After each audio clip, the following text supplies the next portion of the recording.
हम आपको सोफा का हैंडल किस तरीके से बनाया जाता है इस वीडियो में आपको फुल डिटेल के साथ बताएंगे। अगर आप कारपेंटर है तो इस वीडियो को देखेंगे तो आपको काफी सारा जो नॉलेज है वो मिलने वाला है। तो यहाँ पे सबसे पहले क्या करेंगे, एक प्लाई का पट्टा कट करेंगे जो 18 mm है और इसकी चौड़ाई आप देखेंगे तो 10 इंच हमने चौड़ा इसको काट रखा है।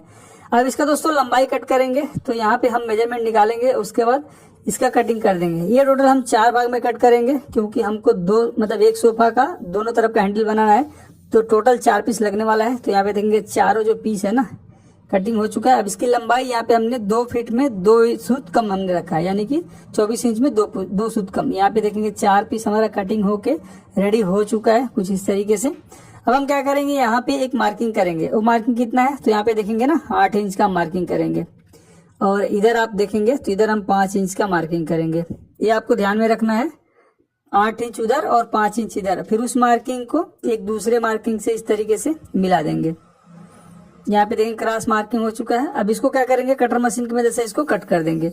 आपको ध्यान ये रखना है जो मार्किंग है उसी पे कट करना है।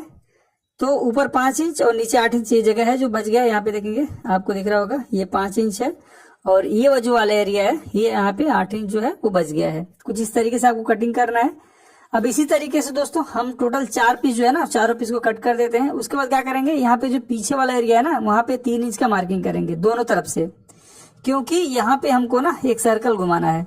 तो यहाँ पे हमको पॉइंट मिल गया, उसके ऊपर एक खिला लगाएंगे और खिलो को वापस निकाल लेंगे। फिर यहाँ पे देखेंगे पट्टी के ऊपर खिला हमने लगा के रखा है और कुछ इस तरीके से यहाँ पे सर्कल बनाना है। अब इसको निकालेंगे और एक छोटा सा पट्टी और फिक्स करेंगे, क्योंकि हम इसको कटर मशीन से कुछ इस तरीके से कटिंग कर सकते हैं। क्योंकि इस तरीके से पट्टी लगा कट करते हैं तो आपका जो समय है ना वो काफी बच जाएगा और जो आपका राउंडिंग है वो भी जल्दी से कटिंग होके रेडी हो जाएगा। यहाँ पे देखेंगे कटिंग हमारा रेडी हो चुका है। अब इसको निकाल देते हैं, उसके बाद आपको दिखाते हैं और क्या करना है। तो ये जो आप देखेंगे ना ऊपर और जहाँ पे हमने 5 इंच का रखा हुआ था उस पे भी हम यहाँ पे 3 इंच आधा सूत का मार्किंग करेंगे, क्योंकि हमारा जो चौड़ाई है नीचे तरफ बढ़ गया है। तो समझिए 5 इंच 7 सूत हो गया है, तो यहाँ पे इसी हिसाब से 3 इंच में आधा सूत कम का हमारा जो मेजरमेंट है वो आया है। अब इसको भी खिला लगाएंगे और मैं आपको सर्कल घुमा के इसको भी दिखा देता हूँ। मैं इतना डिटेल में क्यों बता रहा दोस्तों, क्योंकि मेरा जो वीडियो है ना वो बहुत सारे नए कारपेंटर और मीडियम कारपेंटर देखते हैं, तो मैं चाहता हूँ जो भी मैं बताऊं उनको फुल नॉलेज मिल सके, इसीलिए मैं वीडियो को इतना डिटेल बनाता हूँ। अब इसमें एक पट्टी रखेंगे और फिक्स करेंगे पट्टी को, उसके बाद कटर मशीन से कुछ इस तरीके से कट कर देंगे। तो ये जो भी हमारा राउंड है ना ये अच्छी तरीके से हो जाएगा। और जो हमारा प्लाई है ये आपने देखा होगा 10 इंच चौड़ा और 24 इंच में 2 सूत कम हाइट हमने कट किया है। आप हाइट आपके हिसाब से ले सकते हैं। बाकी ये प्लाईवुड जो है दोस्तों वो हमारा 18 mm मोटा है। तो यहाँ पे देखेंगे ये जो हमारा राउंडिंग है ना वो कटिंग हो चुके है, रेडी हो चुका है। अब कुछ इस तरीके से हमारा जो पीस है वो बन के तैयार हो चुका है। इसको साइड में रख देते हैं। अब हमने क्या किया दोस्तों, 4 पीस को आपस में जोड़ दिया है और जोड़ने के बाद क्या किया है, जो राउंडिंग है ना उस पे पेपर इस तरीके से लगाएंगे। देखेंगे पेपर पहले पुराना था उसके बाद नया वाला लगाए तो अब बराबर फिनिशिंग आ रहा है। तो कुछ इस तरीके से उसको घिस देंगे तो जो शेप है ना राउंडिंग का वो एकदम परफेक्ट हो जाएगा। यहाँ पे देखेंगे कुछ इस तरीके से है। अब पीछे जो 3 इंच वाला है इसको भी थोड़ा घिस देते हैं, क्योंकि कटर मशीन से काटने पे थोड़ा सा लहर रह जाता है। तो इस तरीके से घिस देंगे तो आपका जो राउंडिंग है वो एकदम कम्प्लीटली फिनिश हो जाएगा। अब उसके बाद दोस्तों एक पट्टा और कट करेंगे, एक नहीं ज्यादा पट्टा कट करेंगे। वो कितना रहेगा आगे वीडियो देखेंगे तो आपको पता चल जाएगा। बाकी यहाँ पे जो क्रॉस है ना उसके बाद से 2 इंच छोड़ेंगे, यहाँ से यहाँ तक 2 इंच छोड़ेंगे, उसके बाद 4 इंच का मार्किंग करेंगे। ये हमारा जो क्रॉस वाला एरिया है ना वो हमारा पीछे की तरफ जाएगा। तो नीचे 2 इंच छोड़ के उसके बाद यहाँ पे 4 इंच का एक पट्टा लगाएंगे। आगे आप देखेंगे तो आपको पता चलेगा। और उसके बाद जो मार्किंग हमने किया है उसको राइट एंगल यानी कि गुनिया से कुछ इस तरीके से उतार लेंगे तो हमारा जो मार्किंग है वो दिख जाएगा। अब हम क्या करेंगे, जो ऊपर वाला राउंडिंग हमने मार्किंग किया था ना 3 इंच में आधा सूत कम, अब ध्यान रखिएगा उसी पे काट कोना यानी कि गुनिया रख के कुछ इस तरीके से मार्किंग करेंगे। फिर उस मार्किंग को सामने की तरफ यानी कि जो धार है उस पर उतार देंगे। यहाँ पे देखेंगे उतर चुका है। पीछे भी एक बार उतार देंगे इसको, क्योंकि इसके यहाँ पे भी हमको एक पट्टा फिट करना पड़ेगा। तो मार्किंग जब हमारा रहेगा तो उसी के हिसाब से पट्टे का चौड़ाई भी निकाल सकते हैं। और बाकी यहाँ पे इसके बीच में भी एक पट्टा लगाना है।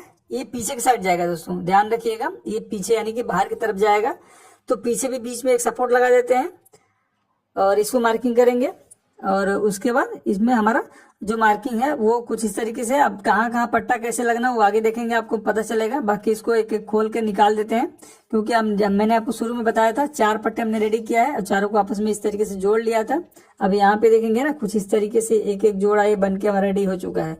अब आपको मार्किंग किस तरीके से करना है, तो कोशिश आप ये कीजिए कि इसका जोड़ा लगा के जिस तरह से हमने रखा हुआ है उसी तरीके से जोड़ा लगा के मार्किंग करेंगे, तो आपका जो पीस है वो उल्टा नहीं, आउट नहीं होगा। उल्टा नहीं तो क्या होगा, आप जोड़ा नहीं मिलाएंगे और तो क्या होगा, मार्किंग अपना जो आपका पीस है ना वो उल्टा हो जाएगा। तो आप इसी तरीके से रख के उसके बाद आप मार्किंग करेंगे तो आपका मार्किंग गड़बड़ नहीं होगा। सभी के ऊपर इस तरीके से राइट एंगल से मार्किंग कर देंगे तो उससे क्या फायदा होगा, हमारा जो सपोर्ट हम लगाएंगे ना वो एकदम जगह जगह पे जाके लग जाएगा और हमको दिक्कत नहीं होगा। यहाँ पे देखेंगे हमारा ऊपर का राउंडिंग वाला भाग है जो 3 इंच में आधा सूत्र हमने कम मार्किंग लगाया हुआ था।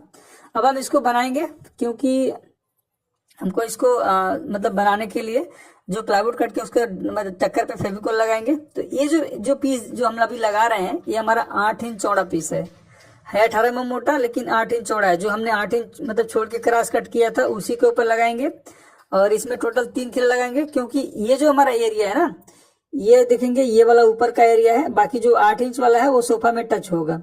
और ये जो मतलब एरिया आप दिख रहे हैं ऊपर जहाँ पे अभी खिला लग रहा है ये ऊपर की तरफ जाएगा। तो इसमें एक सपोर्ट लगाएंगे ताकि हमको जो राउंडिंग है शेप देने में काफी आसानी रहेगा। तो इसीलिए हम यहाँ पे एक सपोर्ट लगा दे रहे हैं ताकि हम जब आगे काम करेंगे तो हमको अच्छा रहेगा। बाकी यहाँ पे पीछे वाला जो पीस है ना वहाँ पे 4 इंच का हमने मार्किंग किया था ना बीच में, वो वाला एरिया है, इसमें भी खिला लगा देते हैं। इसमें आप कोशिश कीजिए ना कि 2 खिला जरूर लगाइए, उसके बाद एक स्क्रू डाल दीजिए, काफी मजबूत हो जाता है। तो यहाँ पे हमने देखे 2 खिला लगा दिया है। अब हम यहाँ पे देखेंगे ना ये आगे वाला एरिया है जहाँ पे हमने 2 इंच छोड़ के और 4 इंच का मार्किंग किया था, ये वो वाला पट्टा है। तो उसको भी इस तरीके से खिले से ठोक देते हैं। आप इसमें 14 नंबर 1.5 इंच या 2 इंच का खिला लगा सकते हैं, बहुत आसानी से लग जाता है। और इसका प्लाई आप देखेंगे 18 mm मोटा हमने इसको लिया है। बाकी यहाँ पे देखेंगे बहुत सारे जो पट्टे हैं वो हमने खड़ा कर दिया, जहां जहां ये नीचे हमने मतलब लगाया है 4 इंच का, क्योंकि इसके ऊपर हमारा मतलब लेग लगेगा। और जहां जहां हमको लगाना था आप यहाँ पे देख सकते हैं वीडियो के अंदर, वो हमने लगा दिया है। इसको फेविकोल लगा के दूसरा पीस भी मतलब दूसरे तरफ का पीस भी रख देते हैं। तो ये हमारा जो स्ट्रक्चर है ना साइड हैंडल का ये तैयार हो जाएगा। अब इस पे क्या करेंगे दोस्तों, यहाँ पे जो पीछे वाले जो हमने 3 इंच का मतलब राउंडिंग शेप दिया था ना उसके ऊपर फ्लेक्सिबल प्लाई घुमाएंगे। और जैसे ये जो राउंडिंग है ना 3 इंच का था तो मतलब नहीं घूम रहा था। कभी कभी क्या होता है कोई फ्लेक्सिबल सीट ऐसा आता है ना जो बराबर नहीं घूमता है, तो उसको पानी में भिगा देंगे ना तो बहुत आसानी से मतलब फिर जाता है। तो हम भी इसको पानी में भिगाए हुए हैं और उसके बाद इसको घुमाएंगे तो टूटेगा नहीं, बस यही है। नहीं तो क्या होता है ना ज्यादा हार्ड रहने से टूट जाता है कभी कभी। देखें कुछ इस तरीके से एकदम आसानी से घूम जा रहा है। अब जो ऊपर हमने 5 इंच वाला एरिया ना जो ऊपर का टॉप है उसके ऊपर भी फ्लेक्सिबल लगाएंगे। आप चाहे तो इसको पट्टी पट्टी भी भर सकते हैं, लेकिन मेरे हिसाब से फ्लेक्सिबल घुमाने से काम मतलब जल्दी हो जाएगा। नहीं तो पट्टी पट्टी लगाएंगे कभी कभी क्या होता है खिला मारने से पतला पट्टी फट भी जाता है। तो इस तरीके से कर देंगे अपना काम आसान हो जाएगा। बाकी यहाँ पे देखेंगे दोस्तों हमारा जो राउंडिंग है वो कुछ इस तरीके से हो चुका है। अब इसमें हम क्या करेंगे खीरा लगाएंगे। इसमें खीरा आपको जैसे मैंने पहले बताया अभी बता रहा हूँ, आपको मोची वाला खीरा लगाएंगे तो रिजल्ट जो है आपको ज्यादा अच्छा मिलेगा। बाकी दोस्तों ये सोफा किस तरीके से बना है इसका वीडियो हमने ऑलरेडी चैनल पे डाल के रखा है। उसी वीडियो में हमने बोला था कि सोफा का हैंडल का वीडियो चाहिए तो मुझे कमेंट करके बताइएगा। तो मेरे बहुत सारे भाई लोग हैं जो कमेंट किए थे कि सोफा का हैंडल का वीडियो चाहिए, इसीलिए मैं ये वीडियो बना रहा हूँ ताकि उनको ये नॉलेज मिल सके। बाकी दोस्तों अगर आप हमारे चैनल पर नए हैं तो चैनल को सब्सक्राइब कर लीजिए, क्योंकि मैं इस तरह का वीडियो कंटिन्यू बनाता रहता हूँ। तो यहाँ पे देखेंगे हमारा जो हैंडल का जो स्ट्रक्चर है ना वो बन के रेडी हो चुका है। यहाँ पे देख सकते हैं ऊपर राउंडिंग है, पीछे भी राउंडिंग है। अब इसको लगाने से पहले दोस्तों आपको एक छोटी सी बात ध्यान रखना है। तो यहाँ पे आप देखेंगे ना दोनों जो साइड है ना दोनों कॉर्नर खाली है। अब इसको भरना है, तो भरने के लिए सबसे पहले क्या करेंगे हम यहाँ पे एक छोटा सा प्लाई का टुकड़ा कुछ इस तरीके से राउंड कट कर लेंगे और उसके बाद इसको इसके जगह पे फिटिंग करेंगे। क्योंकि दोस्तों अगर हमने पहले सोफा का हैंडल फिट कर दिया उसके बाद ये चीज करने के लिए हमको काफी दिक्कत होगा, क्योंकि मशीन नहीं जाएगा, फिर स्क्रू टाइट करने के लिए हमको दिक्कत होगा, हथौड़ी नहीं चलेगा वहां पे। इसीलिए सबसे पहले क्या कीजिए, हैंडल फिटिंग करने से पहले ये वाला जो पीस है ना ये दोनों साइड फिट कर लीजिए। उसके बाद आप हैंडल को फिटिंग कर सकते हैं। अब हैंडल को जो 8 इंच वाला जो पीस है ना उसके ऊपर आपको फेविकोल लगाना है और उसके बाद इसको फिटिंग करना है। आप चाहें तो इसको नट बोल्ट से भी फिटिंग कर सकते हैं। जब नट बोल्ट से फिटिंग करेंगे तो आपको इस तरीके से फेविकोल लगाने की जरूरत नहीं पड़ेगी। लेकिन यहाँ पे हम नट बोल्ट से फिटिंग नहीं करने वाले हैं, क्योंकि हम इसको परमानेंट फिक्स करने वाले हैं। क्योंकि दोस्तों अगर परमानेंट फिक्स नहीं करेंगे तो हमारा जो कॉर्नर है ना, वो फिर हम कैसे परमानेंट फिक्स करेंगे, क्योंकि हमको कॉर्नर पूरा एक ही में फिक्स करके बनाना है। आगे आप देखेंगे आपको वीडियो तो आपको पता चलेगा, आइडिया आएगा। तो इसीलिए हम यहाँ पे इसको फेविकोल लगा के अच्छी तरीके से फिटिंग कर रहे हैं, क्योंकि हमारा जो हैंडल जो लेग है ना, वो इसी हैंडल के ऊपर ही आएगा। तो अगर हम इसको मजबूत नहीं बनाएंगे तो आदमी लोग जब इसको बैठेंगे तो लूज होने का चांस रहेगा। इसीलिए मैं इसके ऊपर फेविकोल को अच्छी तरीके से लगाए हैं। और स्क्रू का जो साइज है ना, वो कम से कम आप 5 mm मोटा और 50 mm लंबा आप टाइट कीजिए। 40 mm का भी कर सकते हैं, लेकिन मोटा आपको 5 mm स्क्रू लेना है। तो आप इधर से भी और पीछे की तरफ से दोनों तरफ से स्क्रू टाइट करेंगे, उससे आपको फायदा ये होगा ना, दोनों तरफ से स्क्रू पकड़ के रखेगा। हमने एक तरफ से 4 स्क्रू टाइट किया है, दूसरे तरफ से भी 4 स्क्रू टाइट करेंगे, तो जो हमारा मजबूती है ना वो काफी बढ़ जाएगा। कभी भी हमको दिक्कत नहीं आएगा, क्योंकि देखिए आप काम मजबूत करेंगे तो अच्छा रहेगा। बाकी यहाँ पे जो कॉर्नर उसको पैक करने के लिए आप देखेंगे ना, यहाँ पे हमने पेपर में कुछ इस तरीके से डिजाइन बना के रखा है। अब ये चीज आपको करना पड़ेगा। बाकी यहाँ पे हमने देखेंगे फ्लेक्सिबल प्लाई लिया है। अब इसको इसके ऊपर रखेंगे और रख के हम इसको कट करेंगे। अब कट आपको किस तरीके से करना, आपको ग्राइंडर मशीन से करना है। लेकिन आपको एक चीज विशेष ध्यान देना है, आपको ग्राइंडर मशीन में आपको लकड़ी काटने वाला ब्लेड नहीं लगाना है, आपको लोहा काटने वाला ब्लेड लगाना है। क्योंकि लकड़ी काटने वाले ब्लेड से दोस्तों रिस्क है, नहीं लगाना चाहिए। क्योंकि कभी भी आप कोई भी काम कीजिए, कितना भी अर्जेंट काम रहने दीजिए, आपको लकड़ी वाला ब्लेड कभी भी ग्राइंडर मशीन में लगा के काम कभी भी नहीं करना चाहिए। आप का काम हो नहीं हो, आप थोड़ा सा मुश्किल होके काम कर लीजिए, ज्यादा अच्छा रहेगा। लेकिन लकड़ी का ब्लेड लगा के क्या होता है, जो मशीन होता है ना, वो झटका मारता है तो लगने का चांस रहता है। इसीलिए मैं कभी भी रिकमेंड नहीं करता। आप इस तरीके से लोहा काटने वाला ब्लेड लगा के कट करेंगे तो 6 mm का प्लाई आसानी से कट जाएगा, कोई भी दिक्कत नहीं होगा। बाकी यहाँ पे देखेंगे लगभग जो हमारा कटिंग है ना वो हो चुका है, और इसका फिनिशिंग कर देते हैं। तो आप इसको एक बार जब पलटी करेंगे ना, तो इसमें आपको ग्राइंडर से पेपर वाला ब्लेड लगाना पड़ेगा। बाकी दोस्तों आप हमें कमेंट करके ये बताइए, क्या आपने कभी ग्राइंडर मशीन में लकड़ी वाला ब्लेड बांध के कभी चलाया है? अगर चलाया है तो मुझे कमेंट करके जरूर बताइए। लेकिन मेरा सजेशन ये है, आप कभी भी इस तरीके से काम मत कीजिए। बाकी यहाँ पे देखेंगे जो हमने राउंडिंग छोटा सा पीस हमने जो सोफा में फिट किया है, वही सेम पीस हम यहाँ पे भी लिए हैं, ताकि हम जो शेप है ना, जो राउंडिंग का शेप है, दोनों सेम दे सके।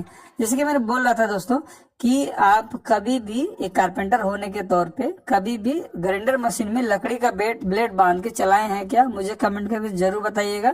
और लकड़ी का ब्लेड ग्राइंडर मशीन में बांध के चलाना चाहिए या नहीं चलाना चाहिए, वो भी कमेंट में बताइएगा, ताकि मुझे भी मालूम चल सके जो चीज मैं बता रहा हूँ वो सही है। क्योंकि दोस्तों कभी कभी क्या होता है ना, बहुत सारे जो लोग हैं वो कमेंट को पढ़ते रहते हैं, तो उस कंडीशन में क्या होगा, आपका कमेंट भी जाएगा लोगों की तरफ, लोगों के पास एक अच्छा मैसेज जाएगा। तो इसीलिए अपना राय जरूर दीजिएगा कमेंट बॉक्स में।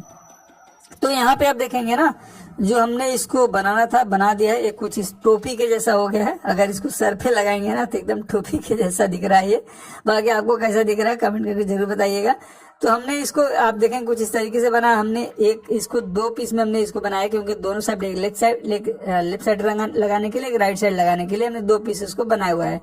बाकी यहाँ पे जहाँ पे लगाना है वहां पे लगाएंगे अच्छी तरीके से फेविकोल। जो हमने फांस किया उसके ऊपर भी लगाएंगे अच्छी तरीके से फेविकोल, क्योंकि ये फेविकोल लगाएंगे तो अच्छी तरीके से पकड़ लेगा और काम भी आपका परफेक्ट होगा। बाकी इसको जगह पे रखेंगे और रखने के बाद इसमें भी कील लगा देंगे, तो ये इसके जगह पे अच्छी तरीके से बैठ जाएगा। इसीलिए मैं आपको बोल रहा था जो हैंडल है ना, उसको फेविकोल लगा के परमानेंट फिक्स करने के लिए, क्योंकि नट बोल्ट से करेंगे तो फिर ये चीज आपका फोल्डिंग रह जाएगा तो काम नहीं। क्योंकि ये जो सोफा है ना पूरी तरीके से एक ही में अटैच है। अगर आप सोफा का वीडियो देखे होंगे तो आपको पता चला होगा किस तरीके, मैंने पूरा प्रोसेस दिखाया उसमें, किस तरीके से सोफा बना, सब कुछ दिखाया, किस तरीके से स्ट्रक्चर हमने बनाया, सब कुछ आप उस वीडियो में हमने आपको दिखाया है। बाकी दोनों साइड का आपको इस तरीके से आपको लगा लेना है। तो यहाँ पे देखेंगे हमारा जो काम है ना वो पूरी तरीके से कंप्लीट होगा। लेकिन इसमें आपको एक चेंजेस देखने को मिल रहा है। यहाँ पे छोटा सा पीस है ना, वो हमको कट करने के लिए बोला गया, क्योंकि बाद में चेंजेस थोड़ा सा हुआ था, तो हमने इसको कट करके कुछ इस तरीके से निकाल दिया है। और पीछे के साइड में इसको घस के एकदम राउंड शेप दे दिया है, ताकि जो हमारा पीछे से भी राउंड मतलब दिखे ऐसा। और इधर का भी देखेंगे ना तो ये भी राउंड है। और दूसरा वाला आप देखेंगे ना, छोटा छोटा हमने 2 चेयर बनाया है, क्योंकि एक बड़ा बनाया था और 2 छोटा छोटा बनाया था। तो सभी मैं यहाँ पे आपको दिखा दे रहा हूँ। बाकी दोस्तों मैंने आपको इस वीडियो के माध्यम से बहुत सारी जो जानकारी हैंडल बनाने का वो दे दिया है। हमारा वीडियो कैसा था कमेंट करके जरूर बताइए। वीडियो पसंद वीडियो को लाइक करके हमारे चैनल को सब्सक्राइब कर लीजिए, क्योंकि मैं इसी तरह का वीडियो कंटिन्यू बनाता रहता हूँ। मिलता हूँ दोस्तों नेक्स्ट वीडियो में।